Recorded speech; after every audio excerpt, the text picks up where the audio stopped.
Mindset Crash Course for the Beginner Runner, Day 5. Today's is all about long distance running is easy. And before you turn this video off and you're like, Sarah, running will never be an easy thing for me, today is the day that I am going to start introducing you to some running terminology and just like simple education. My goal with educating you on the sport of running is for you to have more knowledge to form a new attitude, new mindset, rather than just based on like assumptions and your childhood. So plus having this knowledge will be very helpful to you if you do decide to start on your own running journey. As a beginner runner, I know it's like very hard to imagine, but it's very true. Like the majority of your long distance running is supposed to be done at what we call an easy run, which means conversational pace, which is only 65 to 85% of your max heart rate.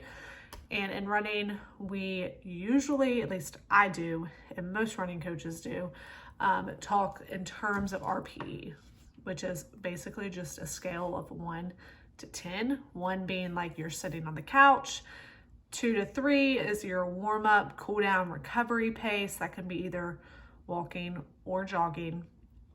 And then 3 to 4 is like your conversational pace, which is supposed to be easy. And we will cover like the number like 5 and on a little later. I don't want to overload you with too much information right now, but conversational pace, 3 to 4 RP is what it sounds like. You should be able to hold a conversation. And for beginner runners, it's totally normal to feel like no matter how slow you go, you'll be gasping for air. It's normal for your heart rate to still be kind of high as you're starting your running training. But the beauty in running and working with a running coach is, I'm able to start really small with you, say with like very short intervals to help you increase your endurance and your stamina over time with practice. And so like I said, working with a running coach is like so important, and it will take the guesswork, also out of like, am I making progress? Am I doing everything I can do to stay injury free? Am I doing, my training correctly, or am I doing too much or too little? And just, it keeps you from having to learn everything about the sport of running, to be quite honest. Like, just like you worked, with a coach in the sport you grew up doing, you need to work with a coach in your running. And that will just make your life way easier, and it's also just necessary. I also want to emphasize that like running is not just running.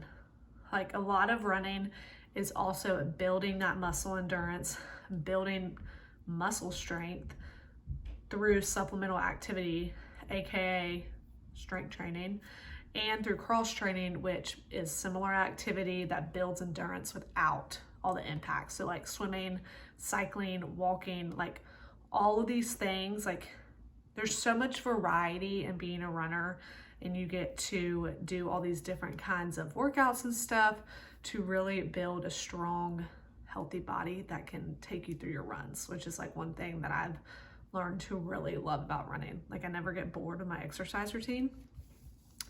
And just another thing that is going to make like a gigantic difference in making your running easy versus hard is your running shoes.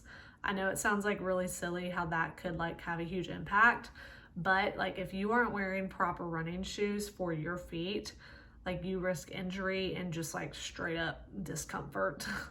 And I want to emphasize that like just because a shoe might have the word run in it doesn't mean that they are the best to run in, or for you for that matter. I know like when I would run in high school and stuff, I would wear Nike Free Runs. Those are not good running shoes. And so, also we all just have different feet, different shapes, sizes, needs. And so shoes are made for those different needs. So it's best to get fitted at a running shoe store. Like in my area, it's Fleet Feet.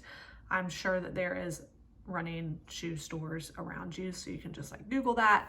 But they like do a whole scan of your feet there, and they'll like suggest certain shoes, and you can like walk around in there, and you can even run like on their treadmill to see how they feel. And that is super, super, super important.